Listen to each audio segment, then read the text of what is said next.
제가 이전에 사역하면서 종종 아주 가끔 들었던 말이 있는데요. 그 말이 뭐냐면요. 신선호 목사는 부잣집 아들내미 같아라는 말을 아주 종종 들었습니다. 자기가 잘난 줄 아나 이런 건 아니고요. 그런데 저의 삶은 실상은 그렇진 않았어요. 제가 학창 시절에 종종 또 생각했던 게 뭐였냐면, 나는 왜 이런 가정에서 태어났지? 왜 어느 친구들처럼 이렇게 뭐 학원 몇 개씩 다니는 거 왜 나는 제대로 한 군데도 못 다닐까? 나도 저 친구네 가정에서 태어났으면 저 정도 못할까라는 어떤 생각이요? 아주 패배자의 성격, 이런 생각들이 저에게 조금 있었던 것 같아요. 그런 생각이 제 머릿속에 만연하니까 알게 모르게 방황했던 것 같습니다. 하나님 분명 선하신 분이라 저는 배웠습니다. 하나님 너무나 좋으신 분이라 분명 교회에서 말씀 듣고 배웠는데요, 제 마음속 한켠에 이런 생각이 있었던 것 같아요. 하나님 사람 차별하시나? 열심히 교회를 다니고 찬양하고 말씀 앞에 서기를 씨름하면서 제 마음 한켠에는요, 풀리지 않는 이 공허함들이 계속 있었던 것 같습니다. 여러분 주변을 한번 살펴보세요. 어떤 분은요, 삼시세끼 술만 드시는 분이 그토록 있음에도 불구하고 엄청 건강하십니다. 그런데 누구는요, 운동도 하죠, 식단 조절도 얼마나 잘하는지 막 뭘 들고 다니세요. 막 벌컥벌컥 드십니다. 그런데 어느 날 말도 안 되는 병에 걸려서요, 내가 이해할 수 없는 병에 걸려서 내 힘으로 할 수 없는 상황을 겪는 성도들이 우리 주변에 얼마나 많이 있습니까? 그러면 그 당사자가요, 어느 누가 그 하나님이 참으로 선하신 분이십니다 라고 쉽게 말할 수 있는 분이 몇 분이나 될까요? 여러분, 하나님 저와 여러분들에게 어떤 분이신가요? 말로만 선하신 분이실까요? 변덕스러운 하나님이신가요? 짓궂은 하나님이실까요? 제가 결론부터 말씀드리면, 하나님은 선하신 분이 맞습니다. 하나님은 신실하신 분이세요. 하나님은요, 우리의 삶의 걸음을 아시는 분이십니다. 우리 하나님은요, 모든 것이 가능하신 분이십니다. 누군가를 차별한다거나 비교하는 그런 수준의 하나님이 아니십니다. 하나님은요, 커다란 분이십니다. 우리 주님은요, 광대하신 분이신 줄 믿습니다. 그 하나님의 관심이 어디에 있는가, 오늘 말씀을 통해 은혜 누리고, 하나님에 대한 오해가, 제가 이 어린 시절날 하나님 참 차별하시는 것 같은데 라고 생각하는 성도들이 혹여나 이 자리에 있으시다면, 오늘 말씀을 통해 하나님의 은혜로 말미암아 다시 주님의 편에 서시는 우리 성도님들 되시길 축복합니다. 오늘 우리가 읽은 이 본문의 말씀은요, 가인과 아벨의 이야기인데요, 에덴 동산 이 밖에서의 삶이 무엇인가 보여준 이 성경에서의 최초의 사건이요 이야기이죠. 저와 여러분들이 원래 살 곳은 어디입니까? 바로 에덴 동산입니다. 그곳은 어떤 곳인가요? 하나님과 함께 있는 곳, 하나님과 함께 살아가는 현존 천당에서 우리는 살도록 원래 지음을 받았습니다. 자, 그런데 어느 순간부터 우리의 삶이요, 에덴 동산 안에 거하는 삶이 아니라 에덴의 동쪽에서 살기 시작한 거예요. 여러분, 에덴의 동쪽 하면 생각나는 사람 있습니까? 없으신가요? 제임스 딘입니다. 가끔 송승헌이요, 뭐 연정훈이요 이러시는 분들 계시는데, 제가 또 검색해봤습니다. 드라마가 있더라고요. 근데 여기는 아무도 없으시네요. 예, 어쨌든 간에 여러분, 에덴의 동쪽하면 제임스 딘인데 이게 중요한 게 아니고요, 에덴 동산에서의 삶이 아니라 에덴의 동쪽, 하나님이 머무려야 될 곳, 하나님과 함께 살아가는 곳이 아니라 정말 부조리가 넘쳐나고 이해할 수 없는 일들이 만연하는 그곳 가운데, 그 세상 가운데 저와 여러분들이 지금 살고 있다라는 거예요. 저와 여러분들이 하나님의 사람이요 성도임에도 불구하고 막상 어려운 상황이 우리의 삶에 생기면요, 어떻게 되나요? 감정이 드러나기 시작해요. 감정으로 그 일들을 처리하려고 합니다. 그러니까 하나님의 모습, 하나님의 사람의 방법이 아니라 세상에 속한 사람의 모습이 보일 때가 많다는 게 문제입니다. 왜 그럴까? 제가 물음표를 지어봤어요. 왜 그렇지? 왜 우리의 삶은 세상에 속한 사람의 삶으로 살아가는 것일까? 라고 제가 곰곰이 생각했는데요, 이렇게 적어봤어요. 잘 안 돼서 그렇다. 여러분, 내 인생이 잘 되고 잘 풀리면요 어떤가요? 신이 나죠. 웃음이 끊이지 않습니다. 그런데 잘 안 되면 어떻게 되는지 아세요? 슬픔이 끊이질 않습니다. 절망의 주인공이 돼버립니다. 그렇게 불안과 근심, 불만이 가득한 사람의 특징은요, 그의 삶에 갈등이 끊이지 않는다라는 거예요. 삶의 문제가 끊이지 않는다라는 거예요.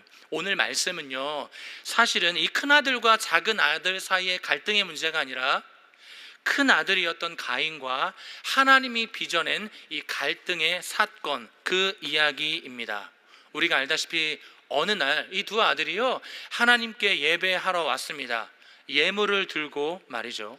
형 가인은 농부였기 때문에 이 밭에 곡식을 가지고 왔습니다. 동생 아벨은 우리가 알다시피 이 양떼 중에 첫 새끼, 가장 좋은 것을 가지고서 하나님께 예배하였어요. 주님께 제사 올려드렸습니다. 둘 다 희생에 따른 예배가 분명했습니다. 그런데 웬일인지 하나님은 이 목축업을 하고 있었던 아벨의 희생 제물은 받으셨지만 이 농부였던 이 가인의 희생 제물은요 받지 않으신 것입니다. 여러분, 이상하지 않습니까? 한 사람의 예배와 기도는 하나님께서 받으시고 들으시는데 다른 사람의 예배와 기도는 하나님께서 듣지도 않으시고 받지도 않으셨다라는 거예요. 저희가 이 창세기 4장 말씀을 너무나 잘 알고 있어서 그렇지 사실은 너무나 이해가 안 되는 말씀 중 하나입니다. 여러분, 농사 짓는 일이 나쁜 일인가요? 아닙니다. 아담과 하와가 이 죄로부터 에덴 동산에서 쫓겨날 때에 그들에게 뭐라고 했나요? 하나님, 여호와 하나님께서 이 밭을 갈고 살아라 라고 하셨어요. 그러니까 농부는요 아주 명예로운 직업 중 하나입니다. 하나님께서 지정해 놓으신 이 직업이기 때문에 곡식을 드렸다라는 이 행위, 이 자체가 나쁠 이유가 전혀 없다라는 거예요.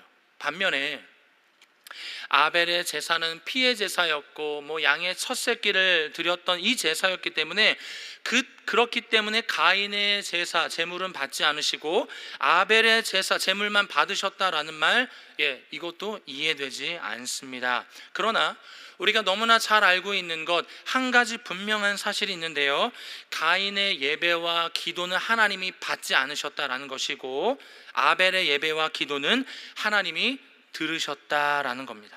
이 말은 뭔지 아십니까? 어떤 사람의 예배와 기도는 하나님이 받으시지만 어떤 사람의 예배와 기도는 하나님이 받지 않으실 수도 있다라는 말이에요. 오늘 이 자리에 나오신 우리 성도님들 중 저를 포함해 하나님 앞에 간절하지 않은 사람이 어디 있습니까? 개인의 삶을 위해, 직장을 위해, 우리 가정을 위해, 건강을 위해, 신앙을 위해, 관계를 위해, 영적인 성숙을 위해 사모하지 않는 사람은 사실 이 자리에 나오시지 않을 거예요. 우리 모두 그렇게 간절히 기도하며 나아가지 않습니까? 그런데요, 우리의 일상은 어떻습니까? 열심히 공부하고 준비하여 좋은 결과를 얻었는데 어그러질 때가 있다라는 거예요. 아침에 눈을 뜨며 오늘 하나님 예수께서 부활하신 주일이다, 기쁨으로 교회에 나가고자 우리는 선언하고 아이들과 이렇게 고백하며 나아가지 않습니까? 그런데 여러분, 오늘 하루 어떠셨나요? 어쩌면 하나님 앞에 간절히 사모하는 마음으로 열망함으로 기도하며 예배했지만 또 그 틈틈이 사이에 때로는 마음이 어렵고 또 때로는 나도 모르게 누군가에게 상처도 주고 상처도 받는 만만하지 않은 인생들이 여전히 우리의 삶에 있지 않습니까? 그렇게 하나님 앞에 간절히 기도하고 찬양하고 말씀 앞에 선다 하더라도 하나님의 응답이 들리지 않고 어떻게 해요? 오늘 말씀처럼 하나님이 받지 않으실 때도 있다라는 것입니다. 그래서 여러분, 우리는 오늘 이 가인의 마음이 어떤지 조금은 알 수 있습니다. 왜요? 우리도 그렇게 실망할 때가 있었잖아요. 우리도 그렇게 원망할 때가 있었잖아요. 우리도 그렇게 목에 핏대를 세우면서 제가 흉내는 못 내겠네요 막 이러면서 뭐라고 한 적 있지 않습니까? 하나님을 지금까지 보면요, 겉으로 하나님을 볼 때 차별하신 하나님, 아주 차갑게 느껴지는 하나님처럼 보입니다. 그렇다면 오늘 이 말씀을 통해 하나님께서 우리에게 원하시는 게 무엇일까요? 우리를 향한 하나님의 관심은 무엇일까요? 하나님은요, 우리의 삶에 일어나는 수많은 상황과 일들 앞에 내가 어떻게 반응하고 있는지에 대해서 하나님은 관심이 있으십니다. 오늘 우리의 삶이 분명 어려움 가운데 있는데요, 그 상황 앞에서요, 나는 어떤 말을 하고 있는가? 오늘 우리가 오전에 또 오후에 이 말씀의 강단을 통해 무엇을 배웠습니까? 삶이 되든 안 되는 믿음의 말을 선포하라, 믿음의 고백을 하라. 여러분, 이것이 성도의 고백인 줄 믿습니다. 여러분, 믿음이 있어서 고백한다? 그러면 여기서 몇 명 고백하지 못하실 것 같아요. 그런데 우리가 말씀으로 훈련받고 배운 게 뭐냐면, 내 믿음이 이것밖에 안 된다 하더라도 이만큼 크신 하나님을 바라보며 믿음으로 고백하고 선포할 때에 그 고백 가운데 하나님이 살아 역사하실 줄 믿습니다. 여러분, 이것이요, 나의 믿음뿐만이 아니라 하나님이 우리를 붙들어주시는 주님의 믿음, 우리와 함께 하시는 주님의 열심이신 줄 믿습니다. 그래서 여러분, 나는 어떤 말을 하고 있는가?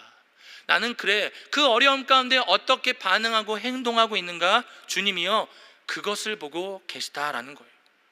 영적인 코드가 맞지 않고 영적인 소통이 계속 되지 않는 거예요. 하나님과의 영적인 갭이 가까워져야 되잖아요. 그런데 이 하나님과 내가 원하는 것이 맞지 않으니까 가까워지기는커녕 멀어지는 거예요. 그러니까 어떻게 됩니까? 나도 모르게 사모함이 없는 예배, 습관적인 예배, 기도를 하더라도 통회와 자복이 없는 기도, 그런 예배자로 하나님 앞에 설 때가 있다라는 거예요. 그때 오늘의 말씀을 근거한다면 그런 마음으로 주님 앞에 나아갈 때 우리 주님은 기뻐 받지 않으신다라는 거예요. 오늘 내가 어떤 마음으로 예배하고 어떤 마음으로 봉사하고 어떤 마음으로 주님을 위해 살아가고 있는지 우리 주님은요, 다 보고 계시고 다 알고 계십니다. 제가 주일 3부 찬양팀을 섬기고 있는데요, 제가 저희 지체들에게 한 번은 아니고 2번 이상 이야기했던 말이 있어요. 뭔지 아십니까? 우리는 무대 위에서 승부를 보는 사람이 아니에요. 무대 아래에서의 삶과 예배가 더 중요합니다라고 저는 굉장히 중요하게 이야기합니다. 무대 위에서요, 이 강단의 자리요, 저요 은혜로워 보이죠. 손도 들고요, 눈물도 나고요, 웃기도 합니다. 그거요 어렵지 않아요. 물론 너무 사랑하는 마음으로 반응하지만 그 행위 자체는 전혀 아무것도 어렵지 않습니다. 너무 쉽습니다. 더 중요한 게 무엇인가? 우리의 일상의 삶이 하나님과 함께 살아가고 있는가? 그 위기와 어려움 앞에 하나님을 의지하고자 하는가? 저는 이것이요, 무대 위에서의 삶보다 100배는 더 중요하다라고 생각합니다.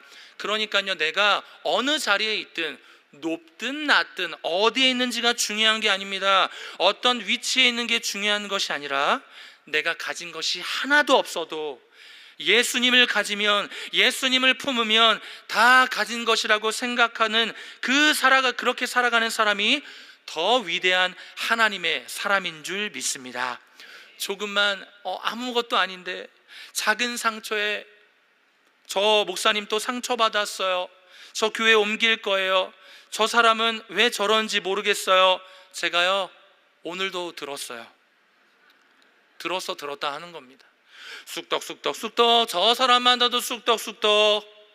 가끔 죄송합니다. 가끔 카페에 가면요, 교회 이름이 다 나와요. 뭐 분당에 있는 교회, 용인에 있는 교회, 성남에 있는 교회, 기흥에 있는 교회, 어디 교회. 그럴 때요, 왜 교회 이야기를 하지라고 하면서 가슴은요 좀 아쉽습니다. 우리가 말을 많이 하는구나. 근데 우리가 왜 교회에 때로는 안 좋은 이야기를 할까? 너무나 아쉬운 마음도 저에게 있을 때가 있습니다. 자, 여러분, 그렇게 막 급급하니까, 어떤 거에 급급하냐? 자기 편을 만드는데 급급하니까요, 하나님이 일하시고 싶으셔도 하나님이 너무 응답하고 싶으신데요, 하실 수가 없는 거예요. 왜요? 내 편만 있지 하나님 편이 없는 거예요. 하나님의 편을 만드는 것 같은데 결국 내 편을 만드는 거예요. 정확히 말하면 내 펜을 만드는 겁니다. 하나님을 위하는 척하면서 여전히 내가 드러나길 원하는 거예요. 제가 왜 이렇게 잘 아는지 아십니까? 저도요 그래 봤어요. 저도 많이 그래 보니까요, 이게 몹쓸 짓이라는 것을 알게 되고 하나님께 얼마나 부끄러운지 몰라요. 흉내도 못 냅니다. 흉내도 못 내요. 내가 이럴 거면 사역을 안 하지, 좀 과한데요, 그렇게 고백하기도 합니다. 그런데 여러분, 생각대로 안 되면 어떡합니까? 하나님은 협박하죠. 오늘 말씀에 동생을 죽인 가인처럼 말이죠. 하나님, 뭐 하자는 거죠? 하나님, 잠시 앉아보세요. 하나님, 제가 무슨 동생을 지키는 자입니까? 나한테 왜 그러십니까? 방구 낀 사람이, 죄를 지은 사람이, 자기가 잘못한 사람이 더 성을 내는 거예요. 여러분, 자판기에 이 하나님이란 말 아시나요? 예배라는 동전을 자판기에 집어넣었다고요. 헌신이란 동전도 집어넣었습니다. 기도라는 동전도 집어넣었고요, 많은 시간이란 동전도 집어넣었습니다. 그리고 섬김이라는 동전 또한 집어넣습니다. 그리고 내가 넣은 동전에 대한 대가가 내 눈앞에 나타나지 않으면요, 그 자판기를 어떻게 해요? 발로 빵 차버립니다. 얼마나 세게 차는지 손흥민은 저리 가라예요. 성도 여러분, 하나님은요, 우리가 원하는 것을 뱉어내는 자판기의 하나님이 아니세요. 오늘 이 가인의 반응이 어떤지 5절 하반절을 보니까 가인이 몹시 분하여 안색이 변하였다. 화가 난 거예요. 이성을 잃어버린 거예요. 왜 내가 드리는 건 안 받으시지? 너무 화가 난 거예요. 그런데요, 저희들도 그럴 때 있지 않습니까? 가인만 이러는 게 아니다라는 거예요. 누군가는 기도 응답해 주시는 집사님, 잘 되고 집도 사시고 잘 또 매매도 하시고 하나님의 응답을 매일매일 경험하신다는데 나는 어떠냐고요? 나는 깜깜무소식인 거예요. 이전에도 그랬고 지금도 그랬고 계속 깜깜무소식. 이때 저와 여러분들은 가인처럼 몹시 분하여 안색이 변할 때가 있지 않으십니까? 이 땅에 얼굴이 시퍼렇게 새파랗게 질려 보이지 않는 가인들이 너무나 많다라는 거예요. 오늘 말씀을 제가 간단하게 나누고 이제 마칠 겁니다. 시작이 아니라 4장 1절의 말씀을 보니까요, 하와가 가인을 낳고 등남하였다라고 기록되어 있습니다. 그리고 2절에 아벨은 양치는 자고 가인은 농사하는 자입니다 라고 소개했어요. 자, 1절 말씀에는 갓난아이였어요. 그런데 2절은요, 직업을 소개하고 있다라는 거예요. 1절과 2절 사이에 적어도 10년 이상의 시간이 지났다라는 것을 우리 유추할 수 있습니다. 그리고 3절 말씀, 4장 3절 말씀 우리 같이 한번 읽어보겠습니다. 시작. 세월이 지난 후에 가인은 땅의 소산으로 제물을 삼아 여호와께 드렸고. 아멘. 세월이 지난 후에, 이것은 어떤 뜻을 가지고 있느냐? 얼마의 시간이 흘렀다, 지나갔다라는 거예요. 이게 무슨 뜻이냐면 가인과 아벨은요, 상당한 시간을 살아오면서 하나님이 그들의 삶을 영적으로 평가할 시간이 무수히 많았다라는 거예요. 그러니까 이게 무슨 말이에요? 이 친구가 예배를 지금 잘 드리고 있는지 한 번이 아니라 오랫동안 지켜봤다라는 거예요. 교회에 눈도장을 찍으러 오는 건 아닌지, 찬양을 전심으로 부르고 있는가, 아니면 흥얼흥얼 거리고 있는지 하나님이요, 이미 너무나 잘 알고 있다라는 거예요. 그리고 우리 오늘 마지막 말씀 4절과 5절 말씀 우리 같이 한번 읽어보겠습니다. 시작. 아벨은 자기도 양의 첫 새끼와 그 기름으로 드렸더니 여호와께서 아벨과 그의 제물은 받으셨으나 가인과 그의 제물은 받지 아니하신지라. 가인이 몹시 분하여 안색이 변하니. 아멘. 하나님께서 받으신 게 뭐라고 너무나 쉽게 말하고 있죠. 하나님이 받으신 것은 아벨과 그의 제물입니다 라고 말하고 있어요. 반대로 말할까요? 하나님께서 받지 않으신 것은 가인과 그의 제물을 받지 않으셨다라는 거예요. 하나님이 받으신 거는요, 그의 제물 이전에 아벨 자신이다라는 겁니다. 그리고 나서 그 후에 아벨의 제물을 받았다라는 거예요. 이 말씀을 너무나 쉽게 우리가 이해할 수 있는 것처럼 하나님은요, 아벨의 제물보다 더 중요하게 여겼던 것은 아벨이었던 거예요. 바로 나 자신이었던 겁니다. 하나님을 예배하는데 가장 중요한 게 무엇인가? 내 삶이 하나님의 것이 되어야 된다라는 것입니다. 하나님은요, 우리의 삶에 아무거나 드리는 것, 그냥 남는 거 드리는 거 넙죽 받으시는 분이 아니시다라는 거예요. 정말 중요한 것은 하나님과의 친밀한 관계다라는 거예요. 오늘 내가 하나님을 사랑하고 있나? 아니면 종교 생활 안에 머물러 있는지 하나님의 관심은 거기에 있는 거예요. 어쩌면 우리는 하나님 신경 쓰지 마세요, 제가 알아서 할게요 라고 말할 수 있을 것입니다. 자, 그렇다면 우리의 표현대로 한다면 하나님 왜 신경 쓰실까요? 하나님 왜 자꾸 뭐라고 하실까요? 좀 내버려 두시면 좋은데 왜 뭐라 하실까요? 하나님이 기뻐 받으시는 예배자가 될 수 있도록 하나님이 우리를 죄 가운데에서 은혜로 우리를 인도하시기 때문이에요. 하나님이 일방적으로 너 좋은 것 드려, 너 많은 것 드려, 돈 많이 내가 아니라 중심으로 드려줬으면 좋겠다. 너가 자원하여 기쁨으로 드렸으면 좋겠다. 작은 것 하나라도 내가 기뻐하는 것을 너가 드렸으면 좋겠어. 너가 진짜 멋들어진 예배자가 되었으면 좋겠다라는 하나님의 마음이 거기에 있는 줄 믿습니다. 하나님이 원하시는 건요, 다른 대체물이 아니에요. 누굽니까? 나 자신인 줄 믿습니다. 만약에 죄를 지었던 형 가인이 아우 아벨처럼 똑같은 제물, 좋은 양을 드리고 첫 것으로 하나님께 예물을 드렸다면 하나님이 받으셨을까요? 아니요, 받지 않으셨을 거예요. 반대로 아벨이 곡식으로 땅의 소산으로 제물을 드렸다 하더라도 하나님은 아벨의 제물을 기뻐 받으셨을 겁니다. 왜요? 제물의 문제가 아니라, 대체물의 문제가 아니라 하나님과 나의 관계의 문제이기 때문이에요. 하나님과 아벨의 관계는 이미 영적으로 친밀해져 있었기 때문입니다. 우리의 관심은 때로 하나님의 얼굴이 아니라 하나님의 손일 때가 있지 않습니까? 하나님 이것 좀 주세요. 하나님 주실 수 있잖아요. 주실 수 있죠. 그런데 하나님의 관심은요, 내가 가지고 있는 무엇이 아니라 나인 거예요. 하나님은요, 여러분 자신을 원하시는 거예요. 때론 내가 죄를 지었다 하더라도요, 어떻게 하면 될까요? 목사님 죄를 지어서 못 나가요. 목사님 저 너무 마음이 힘들어서 찬양팀 못 써요. 뭐예요? 하나님이 하지 말라고 한 적이 없는데 자꾸 자기가 못한다 하는 거예요. 아니요, 죄를 지었으면요, 하나님의 임재와 영광이 가득한 이 하나님의 몸된 교회로 나와 주님을 예배하시길 바랍니다. 그렇게 내 모습 그대로 나오는 거예요. 무언가 좀 치장하고 무언가 좀 뒤덮이고 무언가로 가리고 핑계대는 인생이 아니라 그 영광 가운데 나와서 죄를 지어서 십자가를 바라볼 용기도 없을 그때에 하나님, 저 진짜 연약한 사람입니다. 저요 최악이에요. 저 진짜 죄인이에요. 하나님, 근데 저 좀 도와주십시오. 하나님 저 좀 살려주세요. 여러분, 이렇게 간절히 외치는 자의 기도 가운데 하나님이 만지시고 보호하시며 함께 하시는 은혜가 넘쳐날 줄 믿습니다. 하나님은요, 재물보다 아벨을 원하셨고, 그리고요, 하나님은 재물보다 가인을 원하셨어요. 그리고 하나님은 재물보다요, 여러분 자신을 원하시는 거예요. 그러니까 하나님을 오해하지 마시기 바랍니다. 하나님께 많은 재물을 드리는 것도 중요하겠지만 그것보다 내 마음에 하나님을 향한 갈망함, 전심의 마음으로 주님께 나아가는 것을 우리 주님이 가장 기뻐하심을 믿으시기 바랍니다. 자, 그렇다면 내가 가진 게 아무것도 하나도 없어서 괜찮다라는 거예요.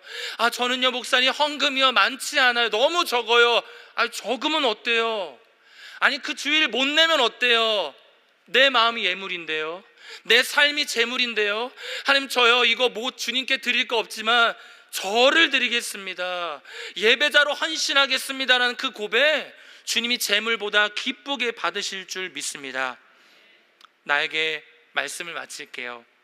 하나님은요, 그냥 내 모습, 오늘 그 어떤 모습이든 간에, 오늘 어떤 상황이든 간에 하나님이 원하시는 것은 오늘 내 삶인 줄 믿습니다. 대단한 것을 우리 주님이 바라신 적도 없고 바라시지도 않으십니다. 그리고 저와 여러분들이 하나님께 대단한 것을 드릴 것도 없어요. 대단한 것을 드린 적도 없고요, 그만큼 헌신할 수 있는 용기도 없는 자들 아닌가요? 참으로 연약한 자들이 우리 아닌가요? 하나님이 아니면 아무것도 아닌 자들이 저와 여러분들 아닙니까? 그렇다면 오늘 우리가 배운 건 무엇입니까? 하나님께 믿음으로 고백하는 것, 하나님의 영광과 임재 앞에 나 자신을 내어드리며 하나님 나를 받아주십시오, 나를 드리길 원합니다라고 기도하며 나아가는 우리 모든 성도님들 되시길 주님의 이름으로 축복합니다.